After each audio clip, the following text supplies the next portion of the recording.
Hello everyone and welcome to this brand new series that we're doing on InfyTQ. This is a special series that we're doing specifically for the InfyTQ certification program launched by none other than Infosys.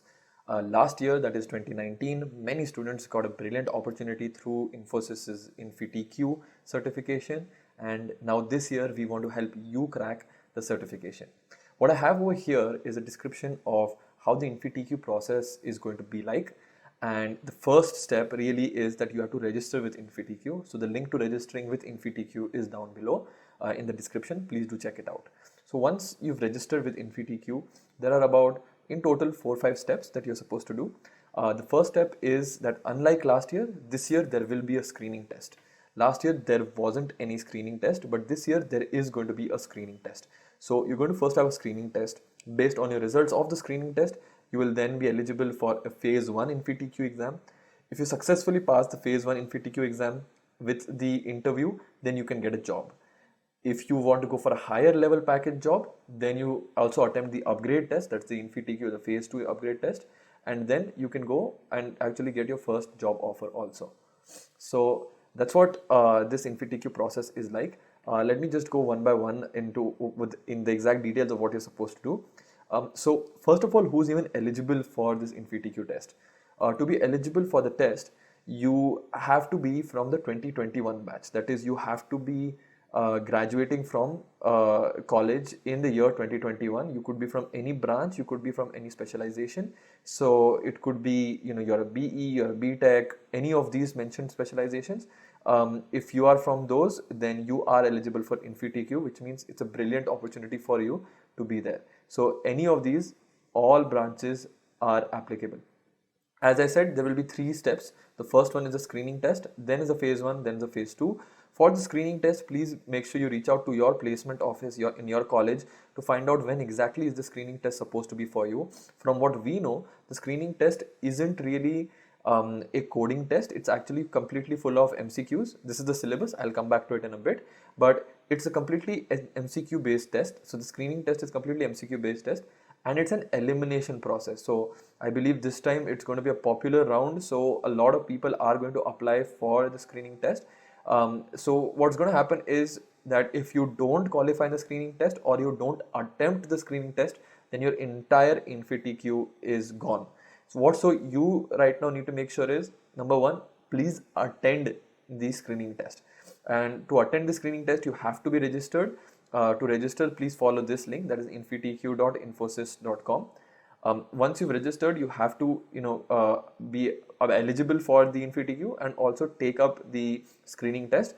The screening test is completely MCQ based, and the thing about InfyTQ is it's completely Python. So there will be MCQs based solely on Python. In fact, this entire process is going to be Python based. Okay. Now, if you don't take the screening test or if you fail that screening test, then you're out and you're not even eligible for phase 1.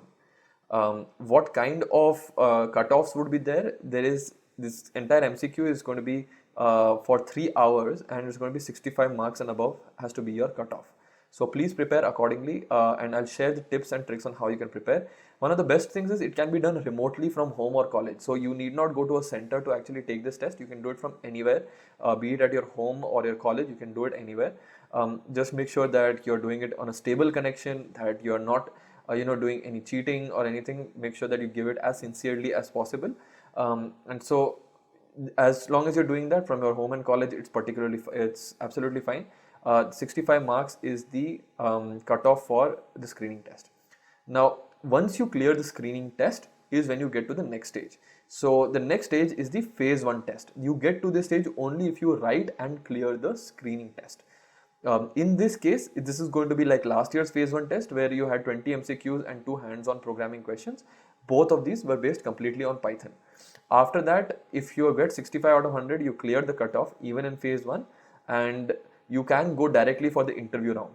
If you clear this interview round, then you can get an offer of 3.6 lakhs per annum directly as a software programmer from Infosys. If you don't qualify, then you can have one more attempt. So in screening test, you cannot get one more attempt, but in the phase 1 test, you can get one more attempt, but that has to be within 15 days. You have to decide that you want to take another attempt. All of these detailed instructions are also mentioned with your placement officers, with your college management, and also with the InfyTQ. So make sure you read up on those. I don't want to spend too much time just covering how to take the test. After you clear the screening test and the phase 1, if you actually get the certification and clear the technical interview, then you are eligible for a job right away. But if you want to go for higher level packages, then there is the phase 2 also, which you can go for an upgrade test. And there are more details about upgrade test, but I'm not going to get into that right now. Suffice to say that if you clear screening test in phase 1, then you can get your first job offer. That's the main part. Okay. What we're going to do today is show you how you can get started with the practice of the InfyTQ pack. So of the InfyTQ questions, how you can get started on the practice. And to do that, what I'd suggest is you go to the Edyst complete coding pack. We have something called the Edyst complete coding pack. This is the link you can follow to go to. That is bit.ly/Edyst_ccp, bit.ly/Edyst_ccp. If you go to this link, then you can choose the InfyTQ questions, and that will help you clear the InfyTQ questions. So that's all of the previously asked InfyTQ questions are mentioned over there in the InfyTQ part of the complete coding pack. So we created this complete coding pack just for you, for your placement needs, because not only will you get InfyTQ, you will get a bunch of other companies coming to your campus, and in the complete coding pack you will get questions not only from InfyTQ but also from all of these other companies. And let me show you how you can visit that on the Edyst platform itself, where you can find that out. So I'm just opening that right now. 1 second. Yeah. So once you go to bit.ly/Edyst_ccp, this is the pack that opens up for you. This is the page where you can read all of the information about what are the kind of companies that this pack prepares you for. These are all the companies that whose questions we cover in this complete coding pack. So if you complete the coding questions of the complete coding pack, then all of the previous year's questions, including for InfyTQ over here, you will be able to cover. And you can go ahead and try one free module by just clicking this. Once you click that, this is the page that opens up for you. You will come up to this page, which is the complete coding pack. For me, it's unlocked, but you would have to pay a fees and get started. And this is where the InfyTQ questions are. So this is the InfyTQ questions over here. What I'm going to do today, and what we'll be doing in this series, is covering one InfyTQ question per video, and we'll try to cover as many questions as possible so that you are ready. But like I keep saying, it's not enough to just watch the videos. You have to actually sit and code the videos. So for example, if I take this example always, if you're learning how to swim, no matter how many swimming videos you watch, you will not learn how to swim unless you actually go and swim. The same thing is with coding. Without actually sitting and coding, you will not learn any coding. So that's what I'm going to do. I'm going to pick up one of the previously asked InfyTQ question and solve it for you today, show you what are the different tips and tricks you can do in Python. And after that, you can sign up and try out these questions yourself, right? So let's look at one question which is called Concatenate and Add Numbers. This is a previously asked InfyTQ question, and let's have a look at it. It takes into account all of the concepts of lists, strings, and we'll go through each one of them one by one. Okay. So the question says you're given an input as a string. The string contains comma separated numbers. So it looks something like this: 3, 2, 6, 5, 1, 1, so and so on. It is guaranteed that the numbers 5 and 8 are present in this string. So notice that even though these are numbers, we are being given input these numbers as strings. So this entire thing is going to come to us as a string. So, and it is guaranteed that 5 and 8 are going to be part of this string. So that's what we have. 5 and 8 are present in this string. Also, the number 8 always comes after 5. So as you can see, 5 comes after, or rather, sorry, 8 comes after 5. So 5 comes first and then 8 comes. Okay, so far so good. We have to generate two numbers over here. So that's given the two numbers have to be generated, num1 and num2, such that num1 contains the sum of all numbers which do not lie between 5 and 8 in the input, exclusive of both, which means we have to take 3 plus 2 plus 6 and then 4 plus 8 plus 9. 3 plus 2 plus 6 and 9. That's what we have to take, because all of the numbers between 5 and 8 should not be included.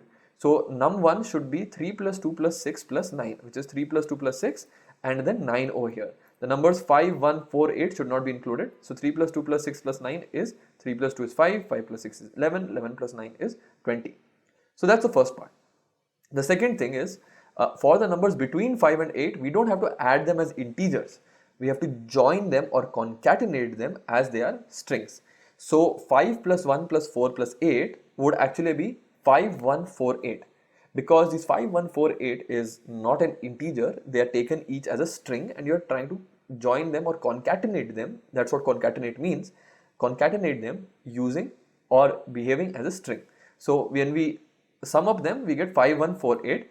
Now you have to add 5148 with 20, the first number, but this time we add as integers, and so it becomes 5168. So this is the output we are supposed to give, which is 5168. Okay. So there's a bunch of things in this question. Let's just look at the questions. Let's go to the slides.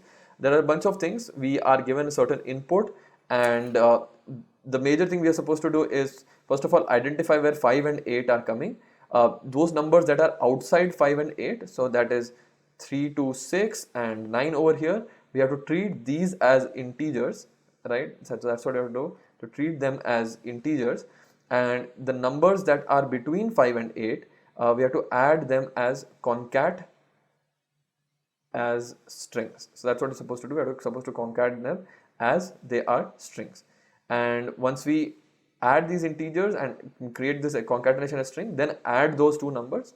We'll finally add those two numbers, that is num1 plus num2, but this time as integers, should give us a final sum, and that final sum is what we are printing as output over here. Alright? Okay.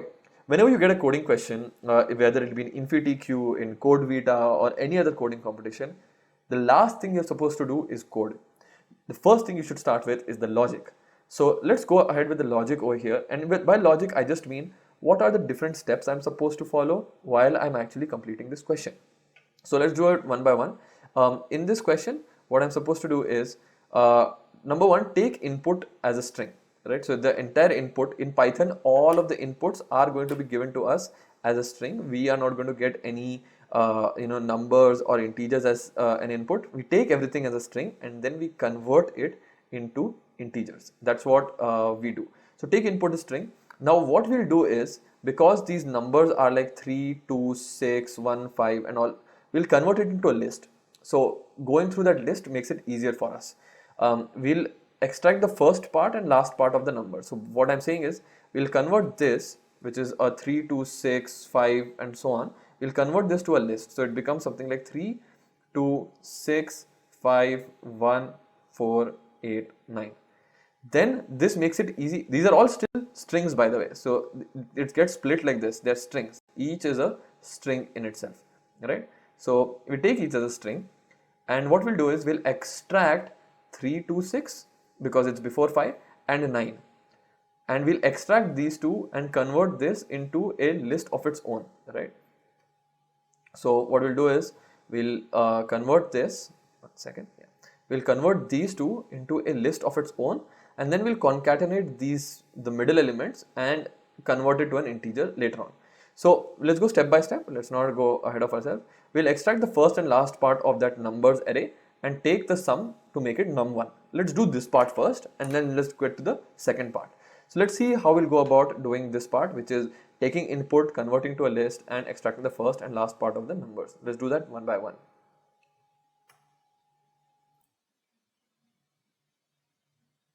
Alright, so let's get started. Let me just open the question in the Edyst platform. So here I go. Alright, so on the Edyst platform we have over here, and I'll just go ahead and do this question in Python because I'm only allowed to do questions in Python in InfyTQ. So what is the first step that we're supposed to do? Let me do one thing. Let me get all of our instructions as bullet points into the code over here. So let me just get that so that we know what we're supposed to do, and I'll just make it as a comment. One second. Let me take it as a multi-line comment. Alright. Okay. So the first thing we're supposed to do is take input as a string. So in Python, the way we can do that is use the input function. This is going to return a string. So let us take it as input underscore string is equal to input. Let us start with that. One second. Yeah. So we started with that. We'll get this, and just to be sure that we've got our input, let me just print the input string. I always like to do this just to confirm that we've got our input properly. Let me just print the input string and see. So let me run it. Now what you'll notice is when we run it, this is the input and this was the expected output as per the question, but we'll come to the expected output. What I am trying to do here is trying to find out whether we are working out properly or not. And in that case, we just printed the input as it is and we got that. So far so good, we are going correct. Now what's the next thing? We want to convert it to a list. The way to convert to a list is, let me create a new list called all nums underscore list, which is equal to this, all right? And let me convert the above thing into a list. How do we want to convert to a list? We know that the input is going to be given to us, which are comma separated. So we want to split each number dot split. We'll do input underscore string dot split, and that has to be split across its commas. That's the best thing. So what we're telling Python to do is take this string, split it across its commas, so that each of the comma is taken as the separator for the numbers. And then as we keep doing, let us print all the numbers, right? So let me just print this and see whether we got a list or not. Yep, we got a list. Now you can see all the numbers have been separated and they are in string format and they are in a list format. Okay, so far so good. Next, extract the first and last part of the numbers, which means what? Which means we need to find the position of 5, we need to find the position of 8. That position of 5 and that position of 8, including both of them, is going to give us our num2, not num1, num2. So let's get that. The num2 starting index will be wherever 5 is found. To find where 5 is in this all nums list, I have to find out what is the index of 5. And in Python, the simple thing you can do is dot index 5, because 5 is a string, remember. So we just want to find out what's the index of 5 in this. So that's the start index for num2. What about the end index for num2? We'll do num2 underscore end index, and the end index for num2 is 8. So we're going to start from 5, end from 8. This is for num, one second, num2. So num2 start and num2 end. We'll come to num2 later. We first want to start with num1. How do we get num1? We have to get all of the numbers that come before 5 and all of the number that come after 8. So in Python, there is a technique called slicing. If from all underscore nums underscore list, I want to just get or just gather all of the numbers starting till a certain index. So I want to take all of the numbers from 0 up till 5, but not including 5, right? So from the index 0 till the index 3 over here, which is from the index 0 till the index of 5, I want to take. I can simply do num1 is equal to num1 underscore list is equal to all nums list. I start from 0 and I have to end at nums start index, and I don't have to include it. So what slicing does is it takes the starting index as equal to, so it will take greater than equal to 0 but less than the ending index. So exactly, we don't want to include 5, so that's what we have over here. But this is just one part of the list. We want to take first and last part of the numbers. The last part of the numbers will be the numbers beyond 8, right? So the way we can do that to get the numbers beyond 8 is num1 underscore list. To this we have to add. So what is the second part of the list going to be? The second part of the list is going to be starting from the index of 8 but not including that. So that would be num2 underscore end underscore index. So this is the starting of the index of 8, but we don't have to include it. So let us do +1 up until the end. So up until the end means just leave it like this, right? It means it tells Python you have to start here, and ending means you have to go till the end. So this is going to be the ending part of the list that we want to add to our initial num1 underscore list. The way you can add to a list is using the extend keyword. So if you do num1 underscore list dot extend, it extends the current list with whatever list you are giving it. So what this will do is, we created a certain num1 list over here. It's going to take that num1 list and extend it with the remaining part of the all nums list. Again, if you're not sure what's happening, let us just go ahead and print num1 underscore list and see whether everything is working out or not. Okay, now it is num start index is not defined exactly because it's not num start index, it's num to start index, right? Okay. All right. Now you see we got 3 to 6, which is the first part of the list, and 9, which is the remaining part of the list. Okay. So far so good. We did, and we have to take the sum for num1. Now notice that all of the list elements for num1 are strings. We need to convert them to an integer and then take their sum. What I can do is I can write a for loop for element in num1 list. So that is, I'll go through each element in num1 list, and let me just take num1 underscore sum is equal to 0 initially. What I'll do is I'll add each element. So num1 underscore sum is equal to num1 underscore sum plus I have to convert each element to an integer. So this is how we can convert to an integer, int of element, right? Let's again check whether it's worked out or not. So let's actually print it. Print num1 underscore sum. Right? We got the num1 sum, which is 20. Okay. So I'll just explain what happened here. We went through each element in num1 list and we added it to a num1 sum. We took initially num1 sum as 0 and kept adding all of the elements over here by converting it into an integer. So that's what we did over here. Okay. Now the next thing we need to do is get the num2 list. So num2 list is a little bit easier. Num2 list is equal to, we take the all nums list. Where do we start from? We start from the num2 start index. Where do we go to? We go to num2 end index, and remember the num2 end index has to also be included. In Python the last index is never included, so what we do is we do num2 index plus 1 because we don't want to end at 8, we want to end at the number after 8, which means I have to include 8, hence I'll do num2 end index plus 1. So I got this list. Let us see whether we got our num2 underscore list properly. Let's print and see whether that is correct. Yes, 5148, that is exactly what we needed. And remember, we need to concatenate this list, that is we don't need to add them, we need to concatenate this list.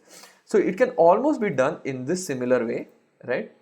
Except that num2 over here, num2 underscore sum is equal to a string, it's not 0.